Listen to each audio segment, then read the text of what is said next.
Obrigada. Vamos lá então, pessoal. Boa noite. Meu nome é Flaviana e atualmente eu trabalho como Scrum Master num grande instituição financeira e estou representando aqui a comunidade Open Kanban, né, que tem o propósito aí de democratizar o acesso ao conhecimento, que é relacionado à gestão de fluxo, né, o método Kanban e outros temas que estão conectados com esse assunto. E aí hoje a gente trouxe aí para ajudar na disseminação do conhecimento e para nos dar outras visões também, né, de como método de trabalho Celso Martins, que vai apresentar aqui para a gente, né, fazer uma live bem interativa com vocês, com o tema Dynamic Flow. E aí eu vou deixar ele se apresentar, mas eu espero que vocês aproveitem bastante esse momento, que vai ser um momento de muito rico aí para vocês, de compartilhamento. E estamos aqui para a gente poder ajudar vocês e complementar aí no dia a dia de trabalho de vocês. Celso, vou deixar você à vontade aí para se apresentar, para falar um pouco e iniciar aí a nossa live. Tá bom.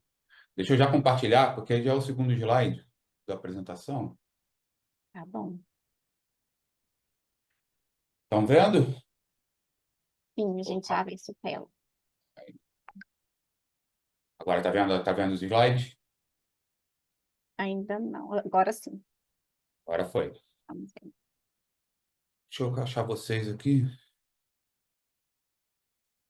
Deixa eu mandar vocês para minha tela de baixo. Ah, já tá.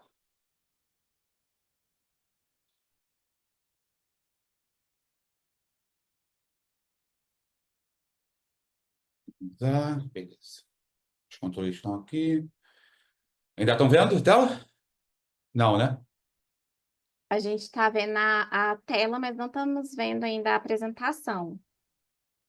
Agora sim? Agora foi. Ah, Uhum. maravilha. Em primeiro lugar, obrigado pelo convite. Muito honrado.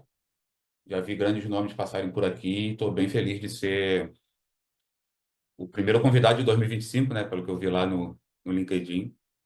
Bem legal. Vocês estão fazendo um trabalho sensacional. Tá. Meu nome é Celso Martins, eu sou especialista em Lean Kanban e pensamento complexo, né? Sou coautor do Dynamic Flow e co-criador do Fluxo Unificado. Todo mundo já ouviu falar do Fluxo Unificado? Então, dei uma procuradinha, tem um treinamento na Software Zen e lá no blog da Thalia tem um monte de material. Eu não vou. Esse é mais um dos assuntos que a gente criou lá dentro da Thalia.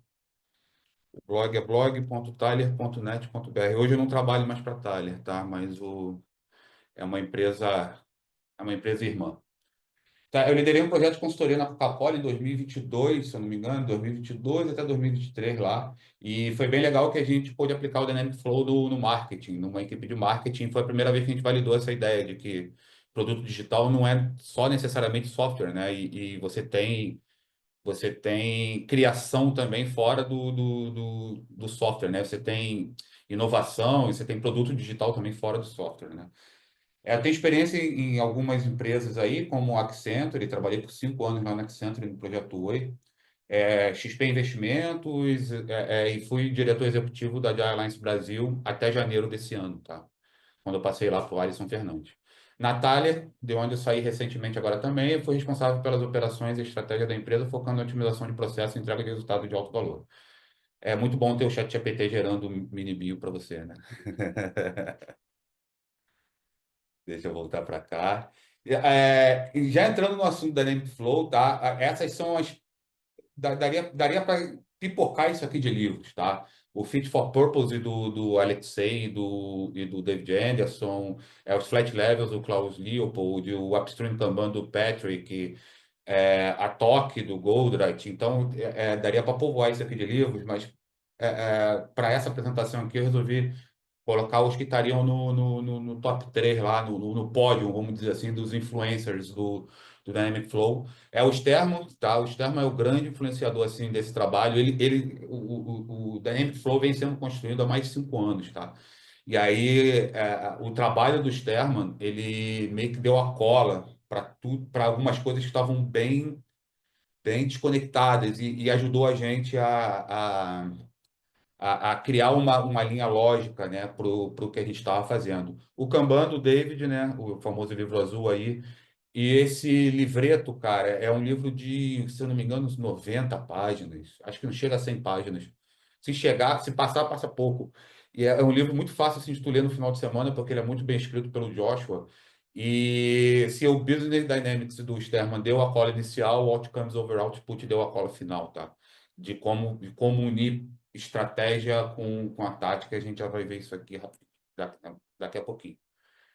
Esse slide eu botei um pouco antes de entrar aqui na apresentação. Esse é um livro que poderia estar facilmente naquele slide anterior ali, é o livro do Ari Dejeuner, e ele nos dá uma percepção muito forte de que uma empresa. Eu vou disponibilizar esses slides depois, tá? Não vou precisar ficar lendo, não vou ler cada citação dessa. Mas ele é um livro que nos apoia muito no entendimento de que a empresa é um ser vivo, até por isso que ela está submetida às leis da complexidade, né? Você só tem emergência quando você tem seres vivos, né? Você só tem complexidade quando você tem capacidade de raciocínio e seres vivos envolvidos, né? Sejam células, aí você pensa a complexidade na economia, o que que seria? São pessoas atuando na economia, a complexidade de uma cidade, são as pessoas atuando na cidade. Você, por exemplo, num carro, você não tem comportamento emergente. Você não liga, não tenta ligar um carro e ele espera que ele vai sair voando, ou espera que ele vai dar três cambalhotas para trás.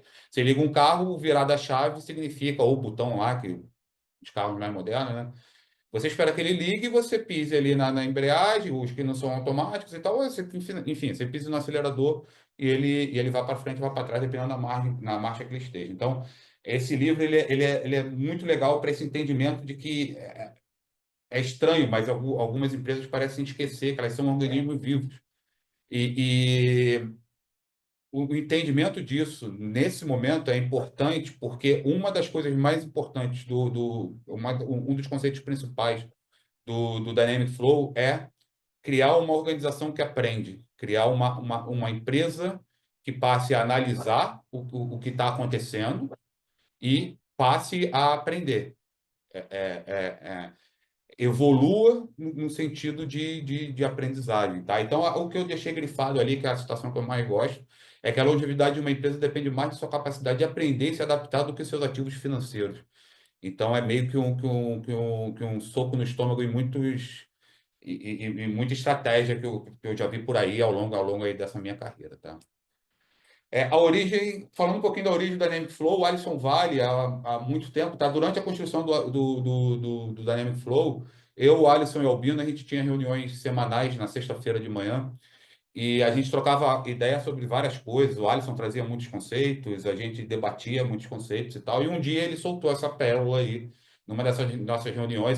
Quando eu coloquei isso numa apresentação, ele nem lembrava que tinha falado isso.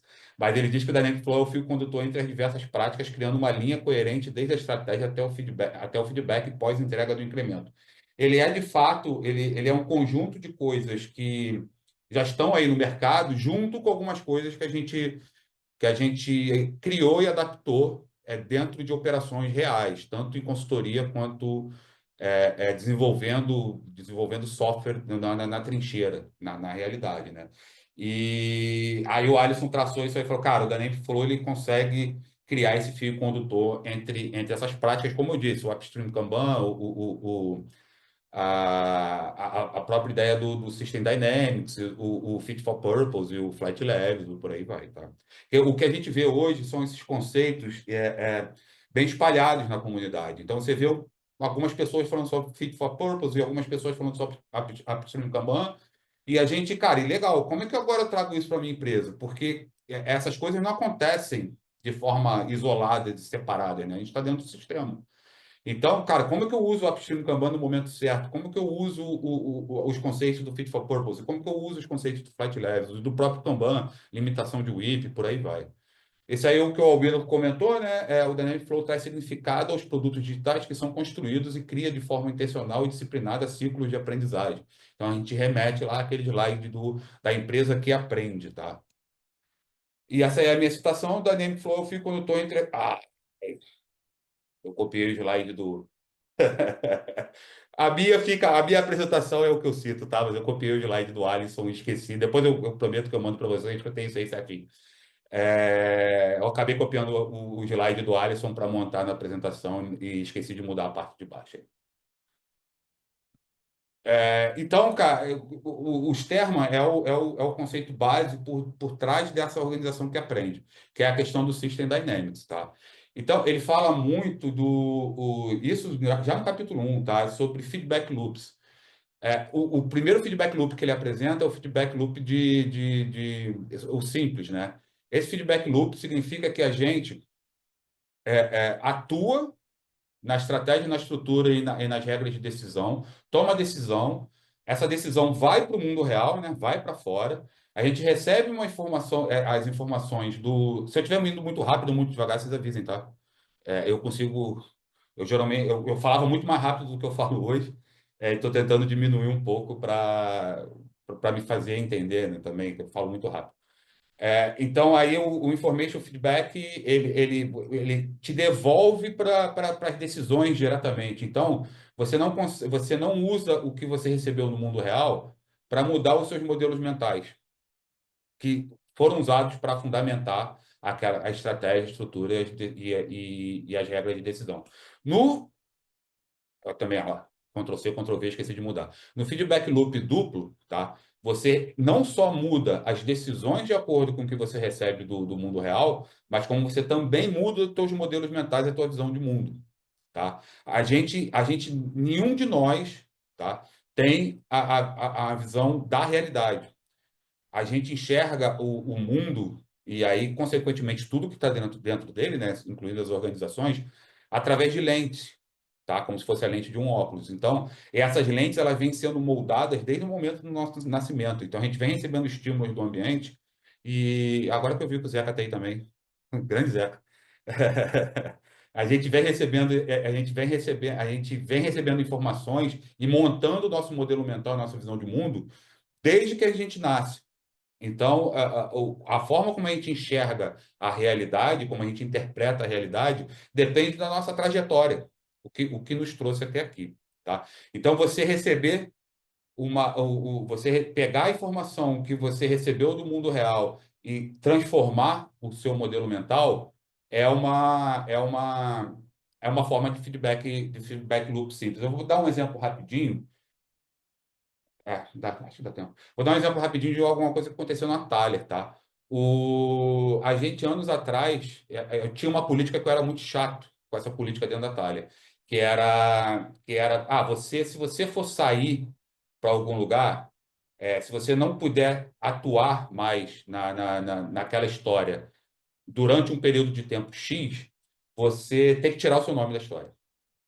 Tá? Tira o seu nome da história, avisa, faz um comentário, né? Gira que a gente usava lá, a Thaler usa. Faz um comentário na história para deixar para alguma pessoa, tenta passar essa história, esse card, para alguma outra pessoa, não conseguir, você tira o seu nome e deixa ela solta lá. Isso aí matou uma política, ou acabou com uma política que tinha anteriormente, que era a gente não podia ter nenhum cartão no fluxo em etapa de execução que não tivesse o nome de uma pessoa. Então, isso era uma política muito forte minha, era particularmente minha essa política. Então, tá em etapa de execução, algum tipo de doing, você tem que estar com o teu nome no card. Só que aconteceu que o lead time começou a aumentar um pouco mais e a gente começou a perder o controle eu não sei se controle é exatamente a palavra certa, mas a gente acabou perdendo visibilidade do que estava realmente em execução e do que não estava. E aí o sistema de cobrança da TAI era um sistema de cobrança automático, baseado no teu nome no card, no que está acontecendo lá. Então, a gente fazendo várias reuniões e ao pegar essas informações, eu mudei meu modelo mental e falei assim, não, gente, então, se vocês forem sair por mais de 2 horas, tire o nome do card. Então, isso foi um exemplo de ciclo de feedback duplo, tá? Que eu mudei meu próprio modelo mental, mudei minha própria visão de mundo, tá bom? Só que acontece o seguinte, você não tem só um ciclo de feedback acontecendo dentro de uma empresa. Você tem ciclo de feedback se relacionando. Só que é um pouco mais complexo do que isso. Você tem uma rede de ciclos de feedback se relacionando. Tá? Então, uns dando input para um lado, output para o outro e tal. Então, é muito importante você estar o tempo todo se questionando. Tá? Um exemplo que eu dei relativamente recente no LinkedIn foi com relação ao code review. Um exemplo de ciclo de feedback simples, tá? Eu preciso melhorar o code review.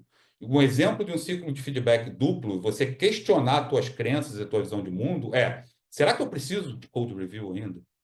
Será que existe alguma outra forma de eu alcançar o objetivo do code review sem o code review? A minha experiência traz, por exemplo, quando o code review acontece com pareamento, tá? Com pessoas pareando, a coisa acontece bem ali na hora. Então, você não tem a questão da dependência, você não tem que travar um card, porque você não tem uma pessoa disponível para fazer o code review naquele momento. Então, você pode sim, não estou dizendo que todo mundo vai ter que sair daqui acabando com o code review, tá? Mas você tem sim e eu geralmente uso esse exemplo do Code Review também, porque ele é um modelo mental muito enraizado dentro da comunidade de desenvolvimento de software. Tem gente que fala para mim, cara, tu é louco de acabar com o Code Review. Tu é maluco, tu não vai desenvolver ninguém, você vai acabar com o aprendizado e tal. Sendo que você tem outras formas de fazer e você pode desafiar. Esse é um exemplo de como você pode desafiar a sua visão do mundo, sua visão de mundo. Cara, isso nada mais é do que a gente ouve desde 2010, ali, na década de 2000 para cá, sobre pensar fora da caixa, né? A gente vê muito isso em palestra ágil há muitos e muitos anos, há 2, 3 décadas, sendo que geralmente superficial, pessoal, vamos pensar fora da caixa, geralmente coach é motivacional e tal. Mas o que que significa isso? Significa você desafiar a tua visão de mundo, os teus modelos mentais, tá? É, esse aí é o Dynamic Flow, tá? Esse é o ciclo do Dynamic Flow. É estranho que eu tinha colocado um slide só dele. Esse é o ciclo Dynamic Flow, ele nada mais é do que um ciclo de feedback, né? Então, ele também, você tem ciclos de Dynamic Flow acontecendo e dando inputs para outros, que vai servir de output para você, e você também tem uma rede de Dynamic Flows, vamos dizer assim, rodando dentro da tua empresa, principalmente de empresas grandes. Na empresa de um produto só, você só tem uma instância do Dynamic Flow, tá? Empresas grandes como a própria Coca, a Smart Fit, o Projeto Oi, quando eu trabalhei lá na Accenture e tal, você tem vários produtos, você tem vários Dynamic Flows falando e conversando uns com os outros, tá? Vamos falar um pouquinho sobre a taxonomia, tá? No Dynamic Flow, o produto para a gente é um banco de dados de ideias, tá? De a fazer, fazendo e concluído, tá? Então, produto é uma estrutura, tá? De ideias. É a idealização de determinada coisa que você quer transformar em software, não necessariamente é o software ainda, tá? Esse conceito não é tão problemático, vamos dizer assim, dentro da comunidade, mas o próximo que é o conceito de projetos. Muita gente tirou projetos do vocabulário, passou a usar a iniciativa, e vocês vão ver nos próximos slides que, na nossa visão, isso acaba sendo um erro, porque a iniciativa é alguma coisa que está acima, né, dos projetos, mas os projetos nada mais são do que o plano.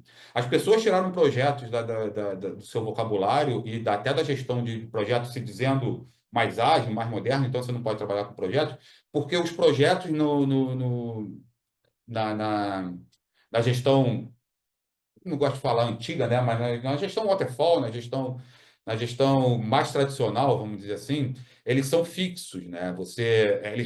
Eles fingem ser fixos, tá? Isso é um outro ponto que eu trago também, é que você não existe escopo fixo no mercado, tá? Não existe prazo fixo no mercado, não existe custo fixo no mercado. Eu tenho mais de 30 anos de carreira, tá? E eu nunca vi isso acontecer, porque mesmo onde se roda o waterfall, mesmo onde se roda a gestão mais tradicional, você tem os change requests, tá? É burocrático você mudar um escopo de um contrato? A diferença é que um é mais burocrático, o outro menos burocrático. Mas você não existe no mercado escopo fixo. Não existe no mercado prazo fixo, não existe no mercado custo fixo. Tá? Você muda um contrato, por mais fechado que ele seja, através de change request. Se realmente existissem essas coisas físicas, os CRs no mercado não existiriam. Então, os projetos dentro da Dynamic Flow, eles são dinâmicos, como é o conceito de System Dynamics do Dynamic Flow. Então, a gente está analisando, dependendo do risco do projeto, semanalmente, ou quinzenalmente, ou mensalmente. A gente está rodando Monte Carlo, a gente está rodando análise de risco e a gente entende, olha só, essa data aí, com o escopo atual, não é atingível. Tá? O que que a gente vai fazer? A gente reduz um pouco o escopo, aumenta um pouco o prazo, aguarda um pouco, tá? Porque essa é uma característica dos sistemas complexos, tá? O delay, é o delay de feedback, tá? Então algumas ações, você não sente os efeitos delas imediatamente. Demora um tempo para ela se propagar no sistema e você realmente ter os efeitos de situações que você mudou, de uma política que você criou, de uma restrição que você acabou trabalhando, tá? Então, você precisa aguardar aquilo fazer efeito no sistema que você está trabalhando, para ver se vai, pra ver se vai realmente ter um efeito, para ver o que vai acontecer, tá? Então, você pode simplesmente, você está olhando semanalmente o teu roadmap. E aí você percebe que você não vai atingir o teu prazo por uma semana. Talvez a melhor decisão seja, pessoal, vamos deixar como está e vamos analisar na semana que vem, porque a gente limitou o IP na semana passada, dando alguns exemplos, né? A gente colocou pareamento na semana retrasada, a gente não está vendo os efeitos, então vamos aguardar mais uma semana para a gente tomar alguma decisão. Chegando essa outra semana, cara, o que que a gente pode fazer? Se a gente cortar cinco cards do escopo, cinco histórias do escopo, então a gente consegue atingir o prazo, tá? E aí você toma uma decisão de menor nível, né? Essa é uma decisão de alto nível, né? Aí você toma uma decisão de menor nível de quais são essas histórias que eu vou cortar, tá? E isso aí a gente faz com uma ferramenta que vocês vão ver mais lá para o final da apresentação, que se chama BVP, que é o Business Value Point. Então, você ter um plano flexível, não significa você não ter plano nenhum, tá? Eu vejo muita gente falando, algumas pessoas falando, a gente não pode ter projeto, a gente não pode ter um plano, vão reagindo ao que vai acontecendo. Cara, é muito difícil numa empresa alguém falar assim, toma US$ 2 milhões e vai vendo aí o que você pode me entregar. Eu, pelo menos, também nunca vi isso. Então, você tem os planos iniciais, você vai ajustando os teus planos iniciais de acordo com a informação que a realidade vem te trazendo, tá? Então, rodou, a realidade me trouxe informação. Me trouxe informação. Opa, peraí, agora vamos agir. Tá? Isso não significa não ter plano nenhum. Eu sou totalmente contra essa ideia de não ter plano nenhum. Tá? Prefiro ter planos moldáveis, vamos dizer assim. Os times são simplesmente quem executa e evolui os projetos. Tá? Esse aqui também é um ponto bem pacífico e é uma coisa que a gente traz já desde o início do Dynamic Flow. Tá? E o que que são iniciativas? Cara, são projetos de alto nível. Geralmente, as iniciativas sim, têm um nível de incerteza tão alto e que a gente não consegue colocar uma data, ou não necessariamente consegue adicionar uma data. Nesse meu exemplo aqui, que eu adoro questão de universo, questão do espaço e tal, eu usei aí da Lua. Nesse caso aqui, teve um macro prazo, vamos dizer assim, do Kennedy, né? Até o final da década, a gente quer chegar a Lua. Mas pode perceber que nem nessa situação ele colocou até dezembro de 1967 e 57, né? 57, até o final da década de 60, né? Uma coisa assim. A gente tem que chegar à Lua. Então, ele, como presidente, ele externalizou uma iniciativa. A gente precisa chegar à Lua. Tá? Isso não tem data fixa. Aí, antes do programa Apollo, né, teve o programa Gemini, que tinha outros objetivos. Então, era circundar a Terra, era colocar alguma coisa em órbita e coisas do tipo.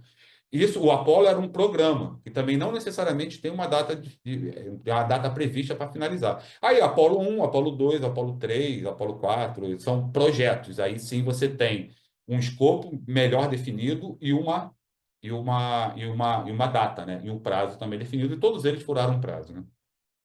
Porque esse é o ponto. Por que que projetos falham? Projetos não falham porque a pessoa é mais ágil, ou a empresa é mais ágil ou menos ágil. Os projetos ágeis pararam um pouco de falhar, né? Ou perderam esse conceito de falhar, porque admitir no ágil, você admite a flexibilidade, você admite a incerteza, né? Então, fica mais difícil você falhar se você falar assim, cara, não te dou certeza que eu vou entregar aquilo naquela determinada data. Então, você tem que abraçar a incerteza e ir medindo com o passar do tempo, né, o que está acontecendo com aquele determinado projeto. Agora é a parte bem legal, que são os desdobramentos, tá? Aqui entra muito Joshua Seiden, né? Lá no Joshua Seiden, lá do Outcomes over Output, que é esse conceito de impactos, outcomes e outputs. Cara, impactos, quase todo mundo aqui provavelmente já trabalha, tá? Eles simplesmente são os objetivos de negócio, tá? Eu quero aumentar o lucro, o exemplo que eu coloquei aqui do nosso treinamento lá na Software Zen. Passar de 100 milhões para 150 milhões em lucros até dezembro de 2025. Isso é um impacto previsto de negócio. Isso é uma ideia que você tem para a evolução do teu negócio. Ele é composto da onde você está, para onde você quer ir e um prazo. Até quando você quer atingir essa alteração, né? Essa mudança. O impacto na hierarquia do Dynamic Flow, né? Tá no Business Story Map, ele é o que está mais acima e ele é o que direciona o que vai acontecer para debaixo dele, tá? Então, exemplos de impacto são tudo que importa para senior managers, né? Então, é lucro, receita, fidelidade do cliente, custo e compliance. Tá? São geralmente os moldadores, né? Os moldes que formam os impactos. Os outcomes são bem legais, cara. E esse aqui foi um outro pulo do gato, enquanto a gente estava lendo lá o livro do Joshua, porque ele traz a cola entre o negócio, né? Entre os objetivos de alto nível do negócio e os outputs, né? O User Story Map lá do Jeff Payton e tal, ele liga o que você espera com o teu negócio, tá? Com o que você está executando lá no teu fluxo de trabalho, lá no teu sistema de trabalho. Está fluindo no upstream, está fluindo no downstream. Tá? Então, um conceito muito importante que o Joshua nos traz dos outcomes é que eles são uma hipótese de mudança de comportamento do cliente que vai ajudar a atingir o impacto, a atingir o impacto de negócio, o objetivo de negócio. Tá? Naquele exemplo lá, passar de 100 para 150 milhões. Tá? Então, isso deixa o outcome bem no limite, bem na fronteira entre o abstrato do impacto, que não é diretamente acionável. Tá? Eu quero aumentar de 100 para 150 milhões. Pô, beleza? Eu também quero. Como é que eu chego lá? Então, ao mesmo tempo, ele fala de comportamento do cliente, comportamento do usuário, falando também de hipótese, abraçando a incerteza. Cara, se reduzir, isso aqui também é um exemplo lá do nosso treinamento na Software Zen, tá? Se reduzirmos o tempo médio para o saque de dividendos de 2 anos para 6 meses, reduziremos a preocupação com curto prazo, aumentando a relevância entre os jovens, fazendo com que invistam mais, aumentando a nossa base de clientes, que alavancará o lucro para 150 milhões. Isso aí já é algo desdobrável para os outputs. A gente já consegue pensar em outputs para reduzir o tempo médio para saque de dividendos, tá? Se alguém tiver pergunta, pode ir interrompendo, tá? Eu não tenho muito problema com isso, não. E os outputs. Os outputs são os temas, os épicos, as histórias, quem trabalha com teste e com as testes, é o que vai fluir, de fato, no teu fluxo, no teu sistema de trabalho, tá? Eles compõem o teu backlog, tá? O Rodolfo está pedindo a configuração de idioma para português. Eu já tinha colocado antes de iniciar. Deixa eu ver se mudou. Ah, tá. Ah, mudou mesmo, estranho. Mudou de novo? Mudou. Qualquer coisa, se eu precisar fazer alguma coisa aqui, eu aviso. Não, deu certo aqui, já foi. Deu? Ah, legal. Rodolfo, qualquer coisa, grita aí. Então, esses são os outputs, tá? E aí, como que a gente desdobra esses caras? Geralmente, tá, as empresas têm algum plano de longo prazo, tá? Pode ser um Business Model Canvas, pode ser um six-pager, pode ser um long range plan. No caso da Coca-Cola, era um long range plan de 3 anos, tá? Um horizonte de 3 anos. A gente pega esse plano, tá? E desdobra ele através de mapas causais, tá? Então, o LRP da Coca-Cola foi talvez não, foi o melhor LRP que eu já vi na minha vida, assim, na minha carreira. Desde do detalhamento correto para aquele nível de abstração, tá? Até você ter os acionáveis suficientes para você direcionar toda a Coca-Cola da América Latina, toda a parte de marketing da Coca-Cola da América Latina, tá? Então a gente pega esse cara e traduz isso num mapa causal. Esse mapa causal, ele é composto de impactos, ameaças e planos, tá? Deixa eu ver se eu consigo não vou conseguir dar um zoom aqui, podia ter aberto um Miro. Mas, por exemplo, aqui no nosso exemplo do curso do Software Zen, vocês podem reparar que a gente tem uma ameaça aqui, ó, aumentando a relevância entre os jovens. Isso significa o quê? Que a gente não, o sistema de investimento do treinamento, ele não estava tendo relevância entre os jovens, ou estava com uma baixa relevância entre os jovens.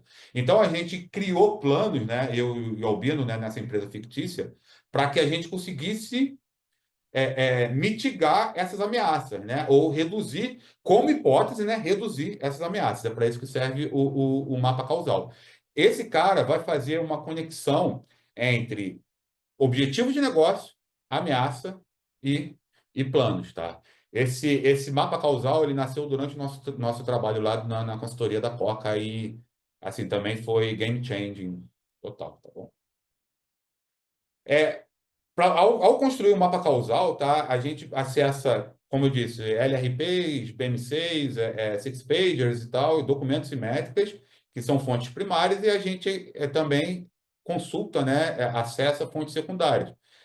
Análise de entrevistas, observações. A gente identifica os elementos, no nosso caso, no caso do Dynamic Flow, são os objetivos, ameaças e planos. A gente modela a relação entre esses elementos, tá? E refina as primeiras versões e leva para feedback, né? Pessoal, é mais ou menos isso aqui que a gente estava imaginando, esse é o caminho, vamos precisar fazer alguma coisa diferente, e expõe aquilo que você construiu ao feedback, a outras visões de mundo, a outros modelos mentais. Isso é muito importante do Dynamic Flow, tá?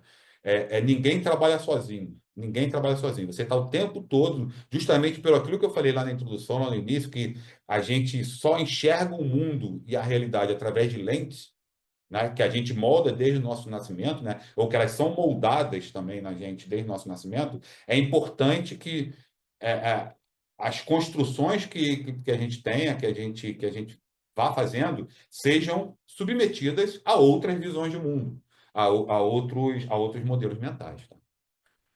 Esse é o cara, esse é o Business Story Map, tá? Ele é uma evolução do User Story Map lá do Jeff Payton, e em que ele agrega as ideias do Joshua Seiden, tá? Então, sempre no topo lá vão ter os impactos podem ser hierárquicos, tá? Então, aqui vocês estão vendo dois níveis de impacto, tá? Então, o impacto mais abstrato, no nível mais alto, cara, a gente precisa passar de 100 para 150 milhões, tá? Qual é o que que eu consigo desdobrar desse impacto?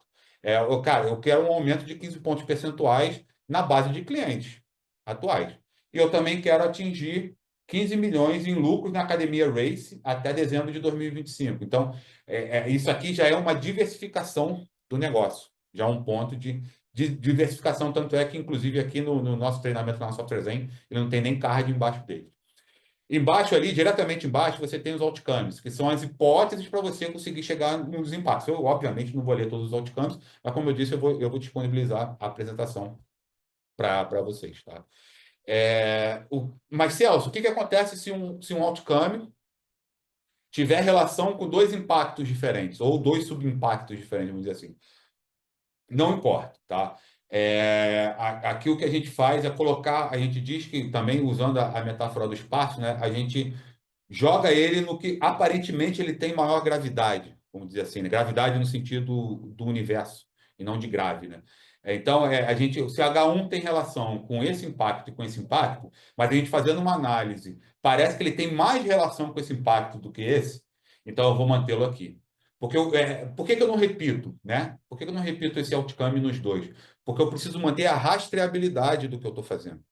Tá? Isso vai gerar relatórios esse Business Story Map vai gerar relatórios no nível, nos níveis de coordenação e nos níveis e no nível executivo da organização. Tá? Então, eu preciso manter alguma rastreabilidade. Eu tenho aqui eu tenho um slide explicando melhor isso. Então, o que acontece?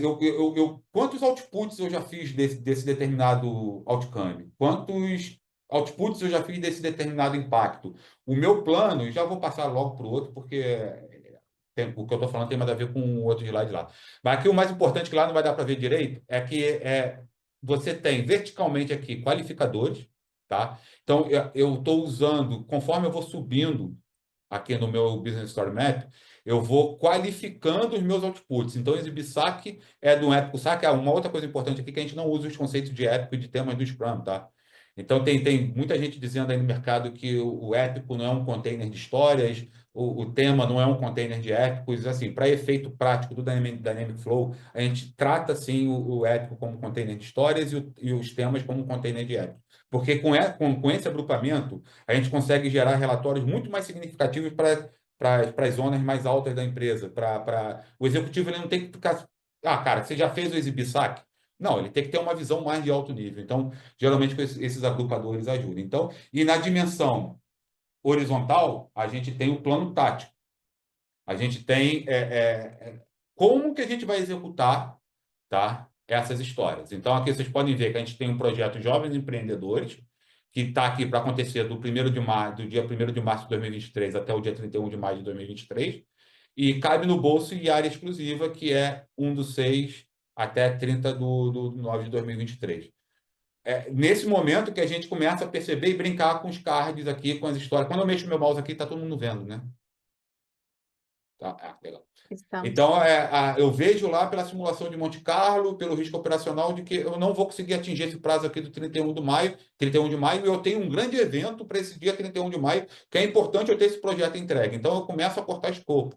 Então, eu trago o escopo daqui para cá, eu vejo quais são os menos prioritários e trago aqui para baixo.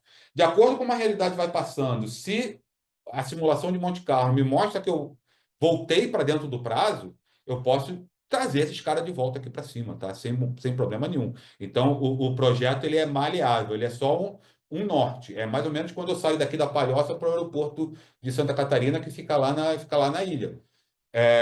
Hoje em dia, o Waze ele tem muitos dados que te dá uma informação um pouco mais precisa, mesmo com antecedência. Mas antigamente não tinha tanto. E mesmo assim, pode acontecer algum tipo de variabilidade no meu caminho até lá. Um ônibus pode enguiçar na BR, pode ter um acidente de moto na ponte. Então, ainda mais daqui da minha cidade até o aeroporto, tem muitos pontos que podem acontecer alguma variabilidade, algum tipo de problema. Então, eu só vou começando a ter mais certeza do horário que eu vou chegar no aeroporto conforme eu vou chegando, tá? E a mesma coisa acontece com o projeto de software. Conforme você vai chegando perto do fim, você vai tendo mais certeza da linha de chegada, tá? Aqui foi o que eu comentei. Quando você começa a criar os projetos e entende os qualificadores dessa forma, você começa a gerar relatórios quantitativos e qualitativos, porque, como eu disse, verticalmente, esses caras são qualificadores. Então, eu posso dizer assim, cara, no meu primeiro projeto temos um total de 12 histórias, que são os amarelinhos aqui, das quais 6 ou 50% serão dedicadas à hipótese 1, 2 ou 16,7 para H2, 3 e por aí vai. Tá? Isso está coerente com os nossos objetivos estratégicos, ou que a gente pensou como objetivo estratégico no curto prazo. É, ele vai lidar com a mitigação das ameaças a objetivos que a gente identificou no LRP. A gente está alocando o maior esforço na hipótese prioritária, que, no nosso entendimento, né, durante a confecção do plano, é a parte mais prioritária. Estamos, legal. E aí a gente passa 2 semanas a fazer a primeira revisão do Story Map. A gente repara que lá no fluxo, lá na operação, foram atacadas 6 histórias de H2 em vez de ser atacado de H1. Então, eu dediquei 50% do meu fluxo de trabalho para H2 e não para H1. A gente não recrimina isso, a gente não fala, ó, tá errado. O que a gente faz? A gente tenta e analisa, vem cá, o que aconteceu? O plano não era esse? O plano não era atacar H1? Por que estão atacando H2? O analista de negócio ficou maluco? O que está acontecendo? Muitas vezes a realidade nos dá tapa na cara.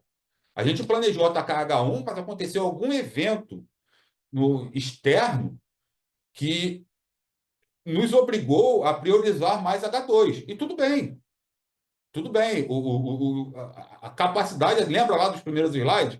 Capacidade de adaptação faz parte de uma empresa que aprende. Você tem que aprender, não é que aprender só na hora que você está fazendo um plano de um projeto para 6 meses. Você aprende todos os dias, você recebe estímulos externos todos os dias e lida com esses estímulos. Tá?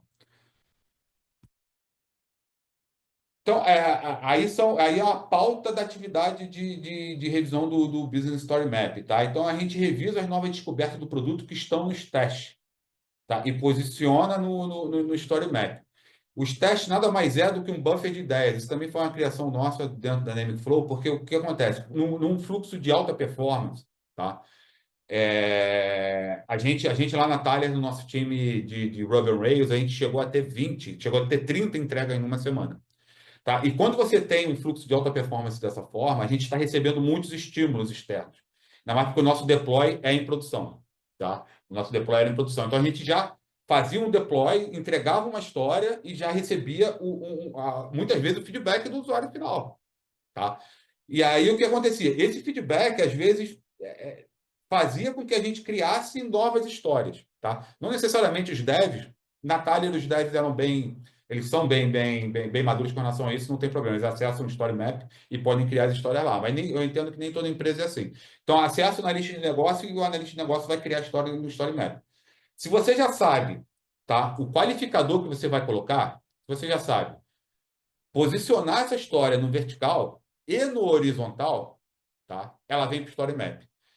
Mas quase nunca isso é verdade, tá? E muitas vezes, mesmo que a pessoa analista de negócio ou a pessoa desenvolvedora tenha muita certeza do que precisa ser feito, tá? E de quando precisa ser feito e onde posicionar aqui no vertical, tinha uma certa insegurança e queria submeter isso à visão de mundo, ao feedback de outras visões de mundo. Então você posiciona isso do lado do Story Map numa caixinha que a gente chama de stash, que fica ali aguardando a próxima revisão do Story Map, tá? E é onde a gente passa por todos os testes e vai posicionando esses caras aqui no nosso Story Map. É óbvio que isso não vale para bug urgente. Muitas vezes bug urgente a gente nem criava no Story Map. Como diz o pessoal do Kanban, né? A realidade é briga de rua e ela bate na nossa porta o tempo todo. Então, tem situação que a gente nem cria o bug no Story Map, tá? A gente já cria ele direto no Gira e bola para frente, principalmente as Expedite, né? As classes de serviço Expedite. Então, os testes nada mais é do que isso, tá? É uma região fora do Business Story Mapping que você ainda não tem certeza do qualificador e do plano tático que você vai posicionar, então ela fica ali, não é urgente, obviamente, ela fica ali aguardando a hora dela. Continuar o desdobramento dos outcomes já descobertos, então a gente não precisa ter, como vocês podem ver, e isso aqui foi proposital meu e do Albino, a gente tem coisas abertas no Business Story Map. A gente não esgota o Business Story Map na primeira reunião, na primeira conversa. A gente vai evoluindo em conversas subsequentes. Tá? Então, continuar o desdobramento dos outcomes já descobertos, medir o risco e validar se os acionáveis precisam ser reposicionados, isso nada mais é do que rodar Monte Carlo. Tá? Rodar a simulação de Monte Carlo e entender se a relação escopo-prazo continua saudável. Tá? Descobrir e desdobrar novos outcomes, da mesma forma que a gente não tem ainda todos os outputs, a gente também não tem todos os outcomes baseados nos impactos. Aqui você pode ver que atingir 15 milhões aqui da Academia Race não tem nenhum outcome debaixo dela. Então, cara, vamos descobrir os outcomes desse cara. Quais são as hipóteses de mudança de comportamento que vai fazer as pessoas se matricularem mais na nossa Academia Race. Tá? E olhar e revisar os planos, olhando para os riscos operacionais. Tá? Então, essa aí é a pauta, é a agenda da revisão do Business Story Map. Normalmente, ela tem a participação dos analistas de negócio, é, tanto se você é outsourcing, tanto do cliente quanto da tua própria empresa. Gerente de produto, gerente de projetos, time é opcional, tá? Então, geralmente a gente aconselha para que no máximo uma ou duas pessoas eleitas pelo próprio time participem do Business Story Map, mas já tiveram várias que aconteceram sempre com muito problema. sem ninguém do time, tá? Então esse é o core e normalmente ela dura 2 horas, tá? Então são 2 horas a cada 15 dias que a gente faz essa passagem para o Business Story Map. Sequenciando, essa aqui agora é a parte do BVP. O BVP ele nasceu lá em 2014, numa empresa chamada Social Base. A gente estava fazendo consultoria lá. E lá tinha hoje, na época não tinha esse nome, mas eu acho que não tinha esse nome, mas hoje seria chamado de CPO, o Chief Product Officer. E ele estava encontrando uma forma, criando gráficos, desenhando em papel quadriculado, uma forma de matematicalizar o sentimento que ele tinha de priorização, tá? E aí um dia eu passando do lado dele ali, vi ele fazendo isso e tal, cara, sentamos uma semana, eu e ele só trabalhando naquilo ali, e saiu ali um proto BVP, tá? Que dali saiu um gráfico, e aí esse gráfico primeiro foram quadrantes, tá? Com eixos no negativo, e a gente pensava, cara, o que que pode ser? O que que será que teria um valor negativo, né, em termos de valor de negócio? Não fazia o menor sentido, aí a gente mudou isso para 2 dimensões só, e com semicírculos, né, um quarto de círculo, na verdade, para determinar isso, mas, enfim, dali nasceu o proto-BVP, nasceu a, a, a- foi a semente da ideia do BVP. Então, ele avalia a importância de determinada demanda. Pô, cara, isso, você pode usar isso para projeto, você pode usar isso para funcionalidade, você pode usar isso para épico, você pode usar isso para o que você quiser. Tá? Tem, lá na Atalha, por exemplo, o comercial usava para avaliar leads. Tá?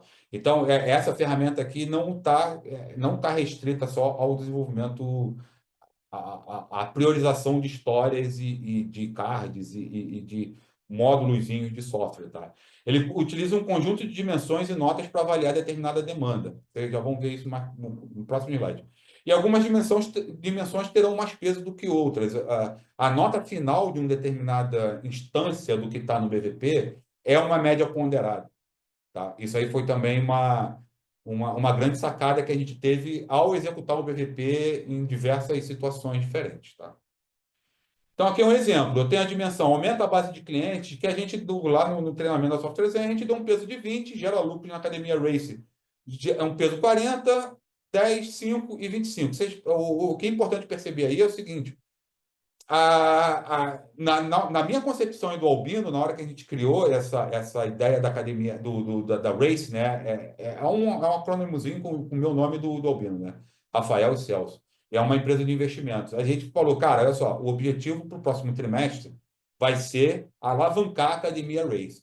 O que que isso fez automaticamente no BVP que a gente criou? Deu um peso maior. Então, o que acontece? Mesmo que uma história, um card, receba uma nota pequena, no gerar lucros para a academia Race, na média ponderada, ele pode passar um outro card que tem uma nota muito alta no reduz despesas. Que a gente não está, na nossa brincadeira, né, na nossa simulação, a gente não está fazendo uma gestão por custos.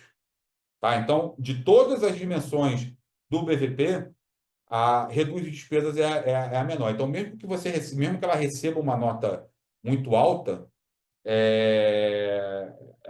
a média ponderada dela, do card da história, não vai ser muito grande.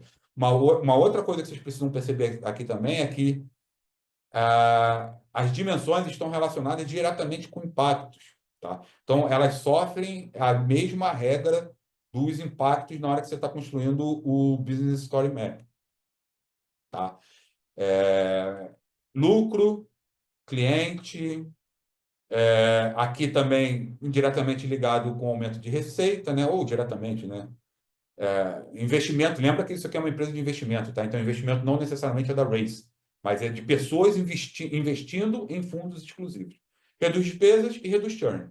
Tudo tem a ver com impacto de negócio, tá? E na maioria das empresas que a gente aplicou o Dynamic Flow, de fato, os impactos passam a ser dimensões do BVP. Então, ela é uma matriz simples, que a gente tem o título, da história do card, o tipo dela e essa nota final, que nada mais é do que a média ponderada das notas que você está dando para cada uma das dimensões daquela história, naquele card. Tá? Uma coisa muito importante aqui, para vocês entenderem os próximos slides, é que é, o, uma das coisas mais. Aqui você é livre, tá? Mas é importante que você mantenha o piso e o topo de cada nota. Então, normalmente a gente trabalha entre 0 e 5. E aí pode ter cliente que está trabalhando com 0, 3 e 5, pode ter cliente que está trabalhando com 0, 1, 2, 3, 4, 5. Pode ter, mas o importante é você manter o piso e o topo das notas e manter a soma dos pesos iguais, tá? Você aqui está dando 100, tá, né? Aqui está dando 100. Normalmente a gente tenta distribuir para que a soma final seja 100. Por que isso? Não é obrigatório, tá? É só porque é um número mais redondo e a gente consegue ter. Por exemplo, se eu quiser colocar um novo impacto aqui, eu tenho alguma facilidade para distribuir, tirar um pouquinho aqui da academia, tirar um pouquinho daqui e manter a soma da minha média ponderada dentro de 100. Por que isso é importante? Se você segue esse princípio, essa regra, você pode mudar essa planilha da forma como você quiser, criando e eliminando dimensões, alterando os pesos, tá? Ali em cima de cada uma das dimensões, e que você vai manter essa planilha como verdade, tá? Ela vai continuar sendo verdade nas situações futuras. Inclusive, você consegue comparar coisas diferentes, tá? Num bom sentido, tá? E eu tomo cuidado danado quando eu falo sobre isso. Também é comparar de alguma forma times, tá? E além disso, essa dimensão, ela te dá ela te dá uma qualidade, essa dimensão não, desculpa, essa nota, ela te dá uma qualidade no teu throughput. Você dizer que você entregou 4 cards, hoje em dia já é muito compreendido isso dentro da comunidade, que não quer dizer muita coisa. Você pode ter entregue 4 cards que não significaram absolutamente nada. Mas quando você diz que você entregou alguns pontos de BVP, isso qualifica. Não estou dizendo para tirar o throughput quantitativo, não, tá? Estou dizendo para agregar o throughput também qualitativo, então você consegue ter uma ideia melhor do que está acontecendo. Ao longo do tempo, tá? Esse intercambiável que eu falei é importante entre times e, por exemplo, entre projetos também, tá? Você consegue ter anos de dados de BVP mantendo essas regras e durante todo esse tempo, esses dados vão ser comparáveis, tá bom? Se você mudar alguma coisa dessa regra, seja o piso ou o teto das notas ou a soma geral da média ponderada, você tem que jogar o passado fora e recomeçar, porque você não vai ter mais base comparativa para trabalhar, tá? O BVP ele tem algumas vantagens. Ele tem, isso a gente foi descobrindo ao longo do tempo também. Ele é aquilo que eu falei lá no início, né, com que o André Ribas trouxe lá na Social Base. O propósito inicial dele era quantificar o sentimento que ele estava tendo com relação à priorização e sequenciamento das coisas, tá? Ele facilita conversas e reduz debates infrutíferos. Em que sentido? Ah, cara, eu tenho certeza que esse card A é muito mais importante que o card B. Pô, então tudo bem. Vamos para a planilha de BVP. Me mostra isso nas dimensões, me mostra isso nas notas. Vamos tentar entender, cara, mas essas dimensões não estão ok para a realidade que a gente está vivendo nesse momento. Pô, legal, vamos mudar as dimensões. Quais são as dimensões que estariam ok e fariam esse card subir de prioridade? Tá? Isso também é uma das grandes desvantagens que eu mostro no slide seguinte. Ele qualifica a entrega frente aos objetivos estratégicos. Então, além dele ser um qualificador para o throughput, ele é um espelho das ideias que você teve no desdobramento de impacto para outcome e de outcome para output. Tá? A gente pode colocar esse sentimento quantificável em gráfico. Você tem um throughput de BVP, além de ter um throughput quantitativo, né, de unidade única, né? Unidade única foi sensacional, mas de unidade mesmo.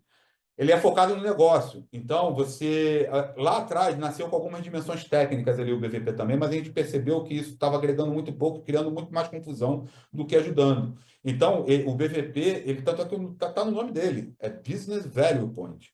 Então, a gente passou a focar muito mais nas ideias de negócio e, principalmente em times de alta performance, a gente começou a perceber que essa questão técnica ela estava criando atrito no sentido de dificultar o fluxo, principalmente do upstream, né? Não é atrito de briga, atrito da física mesmo, né? E ele é muito mais, como ele é mais focado no negócio, né? E o debate dele é em cima de entendimento de negócio, ele é muito mais poderoso do que os pontos de complexidade, que são os story points lá, que inclusive o criador dele já pediu desculpa por ter criado. Ele é intercambiável, foi isso que eu expliquei ali. Se você mantiver a soma a soma dos pesos da média ponderada e mantiver o piso e o topo, ele vai ser intercambiável, inclusive entre produtos, tá? E ele tem dimensões e estruturas que são reaproveitáveis. Agora, quais são as desvantagens? Ele não funciona em ambiente com grande lote, cara. Mesmo que você, com entendimento de de pequenas histórias e que você precisa trabalhar em ciclos mais curtos, você consiga usar isso aí para um projeto, por exemplo, para empresas que trabalham com ciclos longos de um ano, 6 meses, ele não vai funcionar. Porque não vai existir aprendizagem e que você vai conseguir reaproveitar dentro do ciclo, tá? Então, ele vai acabar virando uma ferramenta, vai virar paisagem. As pessoas vão, e a gente já viu isso acontecer, tá? As pessoas vão preencher só porque é obrigação, só porque veio uma ordem de algum lugar que precisa preencher aquela planilha. Mas, de fato, ela não vai poder, ela não vai ser útil para nada. E isso é simples, porque os lotes são grandes. Quem aqui nunca ouviu numa situação, tanto como pessoa desenvolvedora como pessoa gestora, a outra pessoa dizer, cara, eu não quero priorizar porque eu quero tudo para a data tal. Não tem muito o que você fazer numa situação como essa, né? Então, ou você usa internamente, mas na relação com o cliente, o BVP vai ser inútil, tá? Isso a gente vê acontecer demais também, a manipulação das notas para confirmar vieses. Apesar de ser uma ferramenta matemática, apesar de ser uma matematicalização do sentimento, você precisa estar com a cabeça aberta, você precisa estar querendo. Lá atrás, eu não vou voltar porque são muitos slides, mas lá atrás, você precisa estar querendo desafiar os seus modelos mentais. Você precisa estar com a sua mente aberta para feedbacks e para estímulos do ambiente de outras pessoas. Tá? Se você fala assim, cara, a minha prioridade é a história um 2 3. Ah, vamos levar para o BVP para ver se é mesmo. Aí você vai lá e coloca 5. Em todas as notas de dimensão, o BVP está sendo inútil. Tá? E isso é muito mais comum do que o item um. Tá? Então, você vê pessoas colocando nota alta em todas as dimensões para confirmar os próprios viés. Aí você começa a ver tudo 5. Todos os cards com notas, todo esse cara. Tira o BVP porque ele não tá ajudando em nada, está virando só uma ferramenta de burocracia. Tá bom? Ele não funciona em ambiente com canetada de cima. Isso eu acho que é bem óbvio, né? Se eu não tenho um estímulo, não, mas se eu não tenho um propósito de discutir prioridade, e sim quem está acima, o C-level, fala assim, não, cara, eu quero essa funcionalidade aqui, porque eu quero, e façam. Não adianta você ter PVP. Você não vai criar uma dimensão, vontade da pessoa que é CEO, vontade da pessoa que é filha do CEO, alguma coisa desse tipo, né? Então, o BVP também não vai funcionar. E ele tem um custo de coordenação chato, tá? Isso é o mais difícil. A gente tentou resolver isso com software, tá? Mas você manter a sincronia da planilha com o Story Map é um negócio chato e que exige alguém focado naquilo. Não que o trabalho da pessoa vai ser só cuidar da planilha de BVP, mas precisa de alguém que seja a pessoa que é dona da planilha de BVP, tá? Esse curso de coordenação é chato, mas o que acontece? A vantagem de você chegar e poder ordenar, né? Poder vir aqui na nota final e ordenar do maior para o menor, compensa, e não é pouco, tá? Compensa bem esse custo de coordenação para a manutenção da planilha. Elcio, rapidinho. O Gustavo Cucina, ele colocou: as taxonomias de valor para dimensões podem ser úteis para tirar os vieses? Ele está com essa dúvida. Cara, poder pode, mas é aquilo, né? O fator humano. Você pode enviesar as dimensões também. E principalmente se você junta o primeiro, cadê? O segundo com o terceiro. Infelizmente, não é bala de prata em ambientes que estão com esse tipo de problema, tá? Infelizmente, e a gente não conseguiu resolver isso, ainda não conseguimos resolver isso de uma maneira assim mais direta, a não ser com conversa, e aí é soft skill, né? Pô, gente, tem certeza que é por aí? Talvez a gente precise pensar por esse lado e tal, mas principalmente numa relação de outsourcing, cara. É muito difícil. É muito difícil. Quando é um produto desenvolvido internamente, a empresa tem o próprio time de desenvolvimento, por exemplo, acontece na Smart Fit, tá? Ela desenvolve os próprios produtos, fica um pouco mais fácil, tá? Fica um pouco mais fácil porque você está com todos os elementos ali dentro do mesmo sistema. Mas mesmo assim, você vem algumas canetadas de cima que bypassam o BVP completamente. Mas cara, se você está num ambiente não nocivo, essa seria sim uma ferramenta de redução dos vieses, tá bom? Risco operacional. O risco operacional nada mais é do que a inversão de Monte Carlo, tá? No trabalho que a gente estava fazendo lá na Smart Fit, o Ícaro Torres, isso a gente cita até no livro, inclusive, eu apresentando a simulação de Monte Carlo para ele lá em São Paulo e tal, na sala de reunião, e ele entendeu como aplica, aí virou para mim e falou assim: pô, Celso, entendi o que você está falando. Vai ser muito útil, mas se a gente puder inverter. Porque Monte Carlo ele te dá datas prováveis de acordo com o escopo, né? Então, te dá data lá com a planilha do Troy, te dá data com quantidade de semanas, né? Ele não te dá data, ele te dá quantidade de semanas com 100% de confiança. O Troy mesmo fala que isso é um absurdo. 90, 80, 85, e por aí vai até 0% de confiança. O Ícaro falou, cara, e se a gente inverter? Você conseguiria me dar o percentual de risco da minha data atual, tá? Aí eu, na época, não, já morava aqui. Voltei para Santa Catarina, fiquei com aquilo na cabeça durante o voo, fiquei durante o Uber e tal, e na semana seguinte a gente sentou e conversou, por nada, Gustavo. Na semana seguinte a gente sentou e esboçamos o risco operacional. Que, como eu disse, nada mais é do que, em vez de você dar a quantidade de semanas com uma porcentagem de confiança, você diz qual é a porcentagem de confiança do prazo atual que você tem. Tá? E aí ela é muito simples de calcular, porque Monte Carlo com a planilha ela é super simples de calcular, mas é uma ferramenta poderosíssima, porque esse número te dá um threshold para tu trabalhar, te dá ali uma fronteira. Por exemplo, na Itália, a gente trabalhava com risco até 30%. Cara, talvez a gente consiga gerenciar. Vamos esperar chegar, vamos deixar passar mais uma semana, 2 semanas, continuar medindo para ver o que vai acontecer, se esse risco vai subir, se esse risco vai descer. Tá? De repente o time ganha tração, de repente a gente consegue alguns cortes de escopo durante essas semanas, vamos ver o que vai acontecer com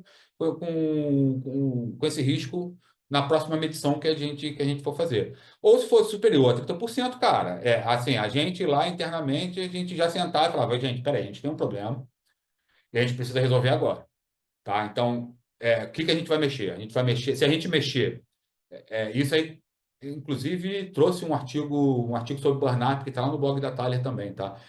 O que a gente pode mexer? Se a gente mexer no prazo, esse risco está movimentando em quanto? Tá? Se a gente mexer no escopo, esse risco está movimentando em quanto? Então, eu sei que, por exemplo, se eu fizer uma combinação dos dois, se eu aumentar o prazo em 3 semanas, 2 semanas, e reduzir 5 itens de escopo, meu risco cai de 30%. Tá? Então, você usa, inclusive, combinações de solução e sabe ali na hora, pelo conhecimento que existe. Se alguém não sabe o que é Monte Carlo, avisa que eu dou uma explicadazinha rápida. Eu tenho até um vídeo que eu explico melhor sobre esse risco operacional. É quase uma hora só dele, tá? Eu estou assumindo aqui que todo mundo saiba bem o que é Monte Carlo. Então você consegue ter um número que você consegue, que você pode usar ele para alguma coisa ali naquele momento, tá? E tomar algum tipo de ação, ter algum tipo de atitude. Os meus cachorros ficam ali fora me chamando. No momento da revisão do Business Story Map, nós também revisamos o Roadmap e usamos o risco operacional para adequar o escopo prático. Foi exatamente o que eu falei agora, né? É o primeiro nível de sequenciamento. A base da simulação de Monte Carlo do Troy é a simulação do Troy e do Larry McArone, tá? Em vez de fornecer a data com percentual de confiança, fornece o percentual de confiança da data atual. Foi o que eu expliquei agora há pouco. Esse é o famoso funil, né? Cone da incerteza, em que você, no início do projeto, no início de um determinado projeto ou de um produto, né? Lembrando lá daquelas definições que eu trouxe lá nos primeiros slides, você está com um nível alto de incerteza. Você não tem dados suficientes dos teus times ou do teu time para você tirar conclusões, para você fazer promessas para as outras pessoas. Então, a revisão do Business Story Map em conjunto com o risco operacional é uma maneira pragmática de você andar no cone da incerteza e saber que você está caminhando no cone da incerteza. Eita, levantei a mão. Tá lá no baixo. Ah, deixa aí. É, com dados na planilha, então você está vendo a tua caminhada no cone da incerteza. Eu não sei se alguém já vai perguntar, ou se vai trazer essa pergunta aí depois. O que acontece nesse momento T0 aqui, né? Do projeto está começando, eu não tenho dados, tá? É uma pergunta bem recorrente que vem acontecendo ao longo dos anos. E o que eu digo aqui é o seguinte, cara, use dados históricos do time em outros produtos ou outros projetos. Ah, cara, eu não tenho. Esse time começou agora. Chuta. Tá? Porque chuta literalmente. Cara, essa semana entregou dois, entregou dois, essa aqui entregou quatro, essa aqui entregou 10, e tenta chutar com uma variabilidade boa. O que que vai acontecer? Conforme você vai andando nas semanas e aquele time vai executando, tá? Você vai substituindo dados chutados por dados reais. E isso é uma caminhada clara pelo cone da incerteza. Por isso que a gente diz que as revisões do Business Story Map, junto com a análise do risco operacional, é uma forma de você pragmaticamente visualizar a tua caminhada pelo cone da incerteza. É eu passando da ponte e já chegando mais próximo ali do sul da ilha, mais próximo do aeroporto. Eu aqui da Palhoça, eu estou aqui. Cheguei ali em São José, pouco antes da ponte, eu já andei para cá. Eu já tenho informações mais seguras, porque eu já parte do caminho ficou para trás. E conforme eu for andando, eu tenho mais certeza de que eu vou chegar ou não na hora do meu voo, tá? O último slide para a gente levar lá para o nosso início, tá? De volta. Cara, o objetivo do Dynamic Flow é promover uma organização que aprende, tá? Promover no sentido de facilitar, de permitir que você ele te dá uma série de ferramentas que te ajudam a fazer uma análise da realidade, de adequar o teu produto, tá? O banco de ideias, de adequar a tua estratégia do produto de acordo com os teus planos, que são os teus projetos. Tá? Então, a história não acaba no Dani. Então, você, por exemplo, a gente tem dentro do circuito, dentro do arcabouço do Kanban, a gente tem a Service Delivery Review. Então, que a gente olha o que aconteceu com as histórias que saíram do Dani. A gente quer promover ciclos de feedback de aprendizado e não apenas de feedback. Tá? É desafiar os seus modelos mentais. Cara, realmente eu ainda preciso de code review? Realmente, sei lá, eu não tenho alguma ferramenta automática para manter um nível mínimo de código, como no Ruby, por exemplo, a gente tem o Rubocop, a ferramenta de análise estática. A gente não tem um sistema de testes para manter uma qualidade mínima. Eu gastei pouco tempo, né? Eu investi pouco tempo nisso, mas, cara, a gente, na comunidade de desenvolvimento de software de produtos digitais, a gente precisa aprender a lidar com risco da maneira correta. Tá? O que eu chamo de maneira correta? A gente não está o tempo todo mandando foguete para a Lua. A gente não tem que estar o tempo todo mandando código perfeito para a produção. É isso que eu estou querendo dizer. Tá? Pode chocar algumas pessoas, mas quem já me ouviu falando algumas vezes já ouviu isso. Tá? A gente não está o tempo todo trabalhando com produtos de suporte à vida, tá? Em que o teu erro vai ocasionar a morte de uma pessoa. Ou com uma sonda que você está mandando para Marte, que se der algum problema, você não vai conseguir mandar um foguete com alguém para lá para consertar. Tá? Então, cara, boa parte do desenvolvimento de produtos digitais que a gente tem está muito longe desse nível de risco. E a gente continua atuando como se a gente estivesse mandando uma sonda para Marte. Como se a gente estivesse trabalhando como um sistema de suporte à vida. Tá? Não tem problema você, para receber um feedback rápido do cliente, você entregar alguma coisa incompleta, algum tipo de erro acontecer. A gente vê isso, a gente tem visto isso em todos os apps, quase todos os apps que a gente vê, a gente olha no celular. Porque o feedback do mundo real, para matar os nossos viés, é muito mais importante do que, sei lá, um botão que deveria ter ido vermelho e foi azul. Do que, sei lá, um input que não está exatamente alinhado com outro input num formulário, gente. Pelo amor de Deus, ou de uma validação que não tá funcionando como deveria funcionar e está deixando o form passar. Qual é o risco disso? Então, a gente acaba criando situações, e aí é uma briga pessoal que eu tenho contra o Code Review, tá? Porque você deixa o teu fluxo mais caro. Você aumenta o custo do teu fluxo operacional para lidar com riscos que não existem. E muitas vezes é por vaidade. E você está perdendo feedbacks valiosos, aprendizados valiosos, porque você acha que não pode mandar um botão vermelho no lugar que deveria ser um botão azul. Está preocupado com a imagem da sua empresa. Tá? E aí o teu concorrente está mandando e está aprendendo e está reagindo rápido.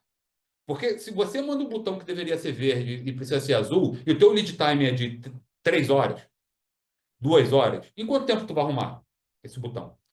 Pode até virar uma expedite. Para mim, isso não é expedite em lugar nenhum do mundo. Mas você pode até virar uma expedite, você vai resolver em 2 horas. Enquanto se você tem um processo com atrito, com code review no teu fluxo, o teu lead time pode ir para 2 dias, um dia, porque você está gerando dependência no teu fluxo. Então, a pessoa que vai revisar o teu código pode já ter ido embora, pode ter passado mal. Então, ela só vai revisar teu código num dia. E isso você está criando fila dentro do teu processo.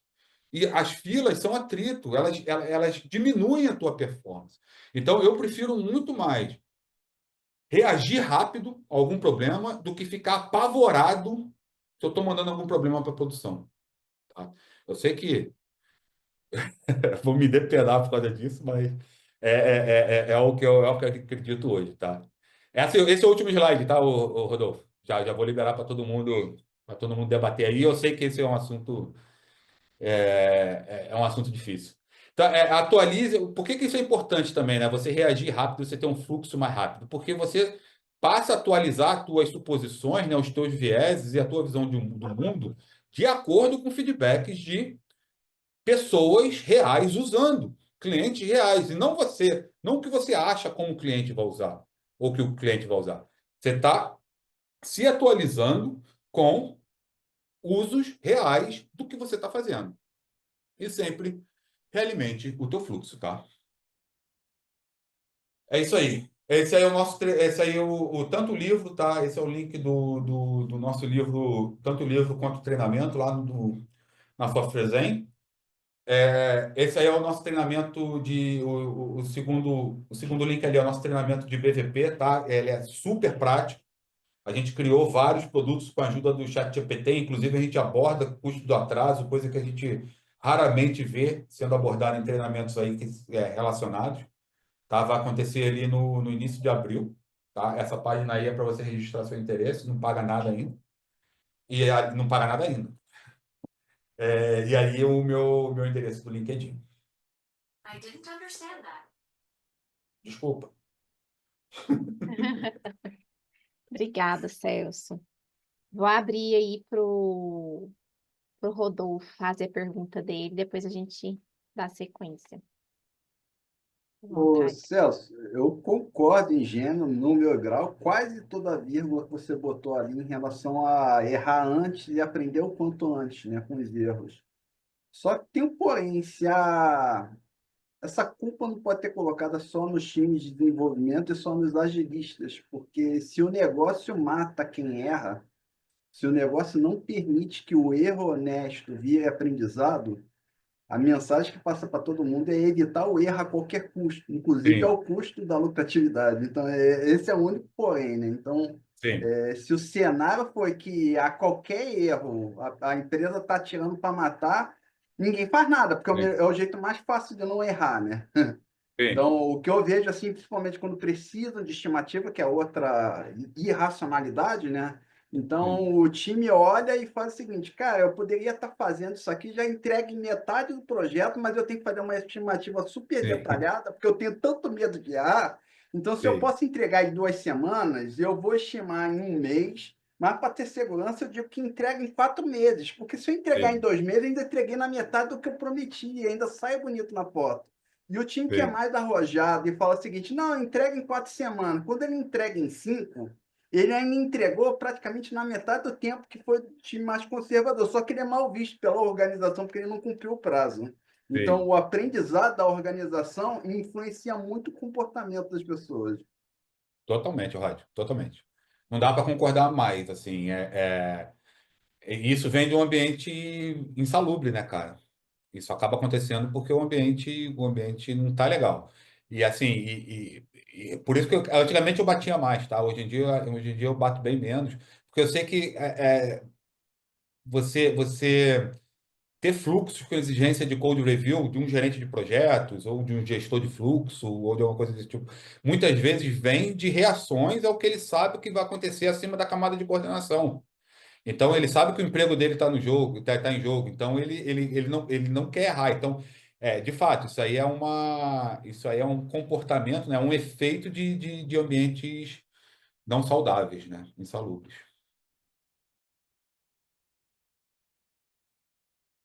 Obrigada, Celso. Pessoal, mais alguém tem alguma dúvida? Querem fazer uma pergunta? Aproveitei o momento.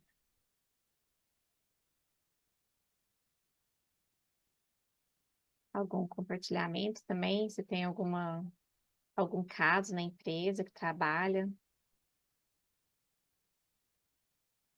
Não? Tirando o Zeca, Vou alguém já fazer leu o aqui livro? deixa eu fazer Opa! um compartilhamento barra desabafo barra pergunta. Tô sem câmera aqui que eu tô resolvendo a vida em paralelo aqui, que já vai dar 9, tô resolvendo a vida. Derek ficou mudo. Ou deu defeito no teu microfone. É, a gente não E, escuta. na verdade, as pessoas já priorizaram e elas... Vocês estão me ouvindo bem? Agora, eu acho que você vai ter que repetir, Derek, Ah, a gente voltou a te ouvir só agora. Ah, tranquilo. Foi mal aí. Tá melhor agora, né? Agora tá. sim. Tá. Então, sobre o BVP ali, a parte do BVP, eu ouvi falar que existem lugares por aí que o pessoal prioriza antes e depois acaba preenchendo uma planilha ali só porque, não, deixa eu formalizar aqui como é que foi a escolha, mas na verdade a priorização continua como antes e você falou sobre isso aí, eu lembrei de alguns casos. E aí, o que é que você diria aí para os jovens do Brasil? O que é que nós, meros mortais, podemos fazer em relação a isso? Tem coisas que a gente não consegue decidir, mas talvez consiga influenciar, né? O que é que você diria que seria um caminho para que a gente consiga influenciar ali, de mostrar o valor, de fazer, enfim, de utilizar de fato a priorização? Ou qual a sua opinião sobre isso? Que estratégia que seria possível? Cara, se vocês não conseguem chegar até a origem do problema, o meu conselho é sempre o mesmo, cara. Seja subversivo, tá? No sentido de que seja resistência, né? No sentido de que tente medir. E isso acontece até com pessoas mais experientes como eu, tá, cara? Até em situações de consultoria que as pessoas estão pagando um valor bem alto na hora, e aí chega na situação lá, elas não querem ouvir, elas querem manter os próprios vieses, tá? Então, normalmente o que eu faço é o seguinte, cara, beleza, vamos medir. Eu dou essa resposta já há uns 10 anos, tá? Isso aqui é o que você quer? É isso aqui que você acha que vai gerar retorno? Eu vou tratar isso como uma hipótese, tá? E aí, cara, aí você precisa ter organização e pragmatismo, né? Então você precisa estar ali acompanhando o que está acontecendo, tá? E medindo. Ah, cara, eu tenho certeza que esse botão na tela vai aumentar minhas vendas. Ah, tem? Tá, legal. Eu acho que não. Então bota o botão na tela e começa a medir a partir dali, entendeu? Mas mesmo assim, cara, eu não quero ser desalentador, vamos dizer assim, mas é muito difícil nesse tipo de ambiente em que você tem muitas certezas, tá? O Dynamic Flow vingar. Isso aí eu falo de coração sendo um dos pais desse filho aí, cara. Porque você viu desde o início da apresentação você precisa estar, inclusive isso o Albino fala mais do que eu, né? O Albino é a parte mais humana da dupla, né? Ele fala muito sobre a teoria U, tá? Então você aplicar técnicas lá do Brandolini, né? Não, Brandolini é do Event Storming. Esqueci o nome do cara lá da teoria U. Você aplicar as técnicas lá da teoria U para gestão de mudanças pode te ajudar de alguma forma, tá? Mas aplicar os conceitos lá do John P. Cotter, lá do Leading Change, do The Heart of Change, você aplicar os conceitos lá da Marilyn Mans e da Linda Rising, de gestão de mudanças. Então, cara, isso aí. E também só vai adiantar se você tiver acesso a essas pessoas, tá? Ou se você tiver acesso a uma pessoa que confie demais em você, confie muito em você e que vai ter acesso a essas outras pessoas, tá? Cara, é abordagem de mudança natural. Cara, então, olha só, a gente sempre fez dessa forma. E se a gente tentar fazer um pouquinho diferente? Vamos tentar, por 4 semanas, usar essa abordagem aqui, porque, cara, muitas vezes esse tipo de situação acontece, isso eu tenho percebido ao longo aí dos anos, das décadas, por insegurança dos C-levels. Essas pessoas, elas não são alimentadas com as informações que seriam úteis para tomar as decisões, para elas agirem no seu nível correto e para tomar as decisões no seu nível correto, que seria o nível executivo. Então, muitas vezes isso acontece por falha da coordenação e por falha da execução, dos flight levels 1 e 2, que não alimentam essas pessoas com as informações corretas que elas teriam para poder atuar da maneira que a gente age, que a gente acredita serem as mais corretas. Então, é tentar levar para esse caminho da hipótese dos outcomes. Eu não tenho certeza que se eu mexer nessa funcionalidade tal, eu vou atingir o comportamento que eu estou esperando lá do meu cliente, do meu usuário. Mas vamos levantar essa hipótese, vamos tratar isso como hipótese e os outputs como experimentos? Ah, não quero. Cara, é abordagem de gestão de mudança. Aí não tem. O Dynamic Flow, ele não toca muito nisso, né? Então, ele te dá um ferramental para você questionar a forma como as coisas estão sendo executadas hoje. Mas se ele está tentando prosperar num ambiente de muita certeza e pouca incerteza, ele vai ser engolido. Ele vai ser engolido pelo Scrum, ele vai ser engolido pelo Waterfall. As pessoas vão querer ter uma previsibilidade de 6 meses e, no final, vão querer bater em quem não entregou, que era aquilo que o Rod falou ali agora.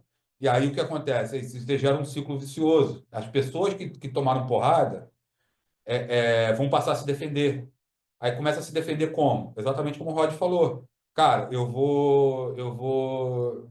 acho que eu faço isso aqui em 2 semanas, mas eu vou te dar um prazo de 4 meses.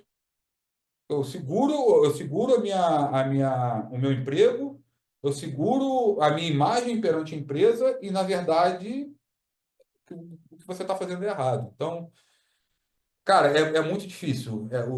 Em ambiente nocivo, assim, é muito difícil. Eu vou te dizer, cara, quando eu entrei na Thaler em 2015, eu entrei como Agile Coach, tá? Eu já era muito, eu já tinha deixado o Scrum de lado e eu era muito voltado já mais para o Kanban. E eu já entrei com um projeto meio grande de inovação em andamento. E eu comecei a explicar como que a coisa funcionaria com o Kanban, que a gente não teria mais sprints, que a gente não teria mais a planning daquela forma, que a gente olharia mais para lotes menores e tal. E um dos sócios, que era muito voltado para o Scrum, ele resistiu. Resistiu. Falou assim, não, cara, não vai funcionar desse jeito, a gente sabe que com Scrum, eu estou acostumado a funcionar com sprint e tal.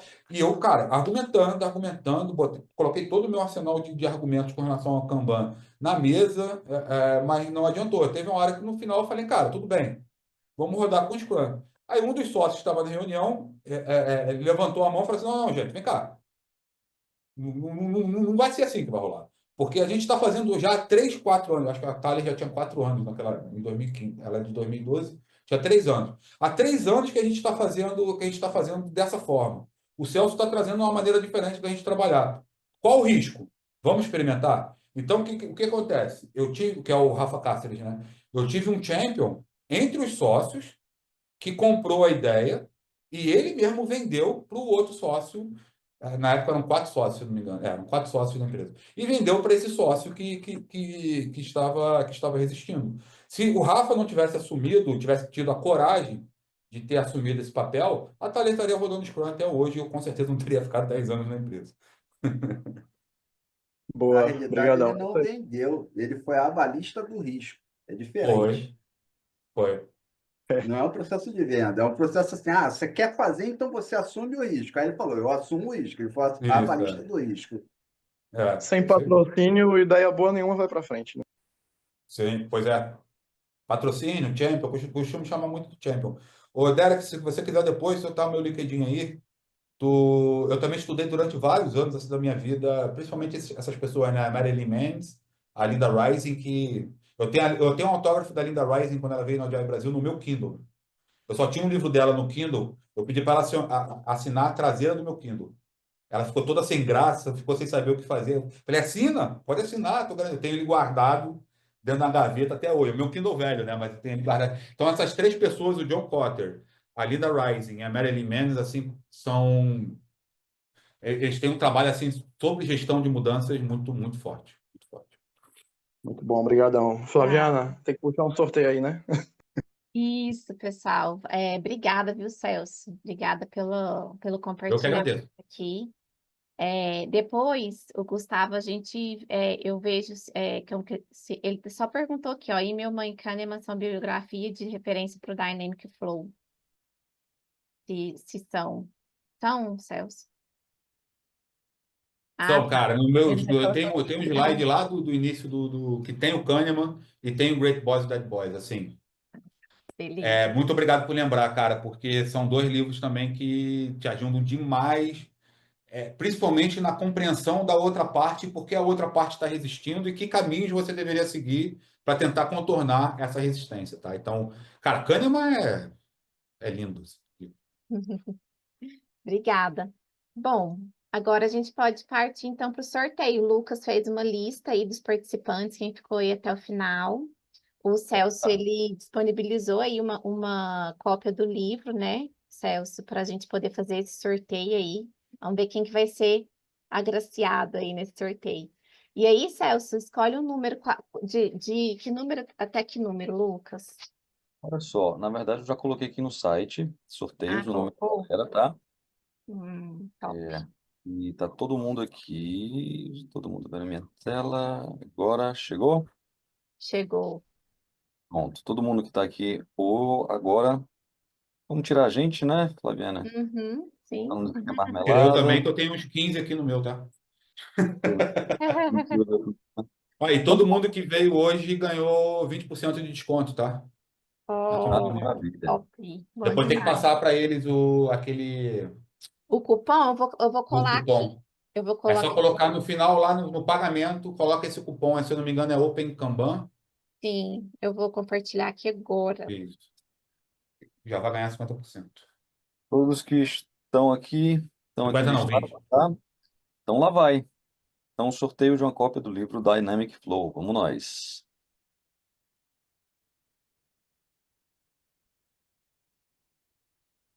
E Alexandre Tredariol está entre nós. Oh. Tá aí. Aí, Alexandre, Você acaba de ganhar um livro. Tô sim. Muito obrigado, ganha, gente. ganhou o livro aí.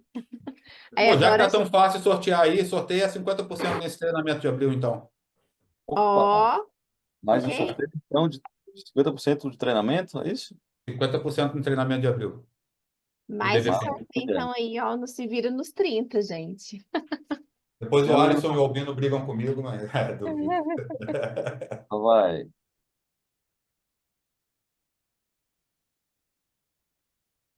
Zeca, Carlos Ó, Alberto. Zeca, ganhou. Parabéns, Zeca, tá Parabéns. aí ainda? Tá, tá Rapaz, aí. para quem não ganha nem bala em sorteio, eu vou te contar, tinha que ser aqui mesmo, gente. É, valeu a pena, hein? Até o final. Bom, pessoal, eu agradeço demais vocês a Depois você me participação. manda, Flaviana. Assim, você falou o contato do Alexandre para Me confirmar a questão da manda. entrega? Isso, me manda o do Zeca eu tenho, mas eu posso esquecer, assim, que foi ele que ganhou, né?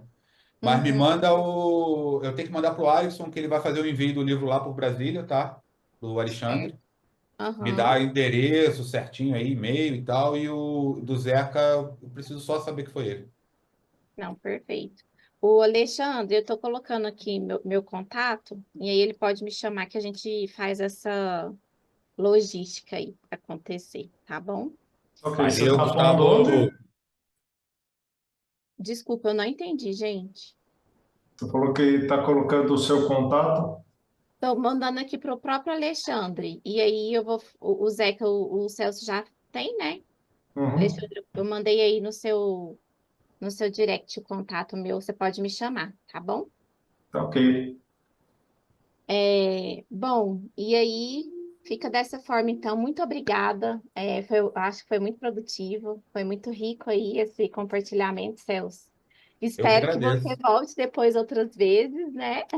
Deixamos as portas abertas. Para quem ainda não participa da comunidade, vou deixar também um linkzinho aqui do grupo para quem tiver interesse. E obrigada pela participação de todo mundo, viu, pessoal? Foi excelente, muito bom mesmo. Muito obrigado. Obrigada, viu, pessoal? Boa noite aí para vocês. Bom descanso. Até mais. Até o próximo evento. Vou colocar aqui agora. Obrigada, viu, gente? Valeu. Até Boa mais. noite. Obrigada, Lucas. Obrigada, Derek. Tchau, tchau, pessoal. Valeu, boa noite.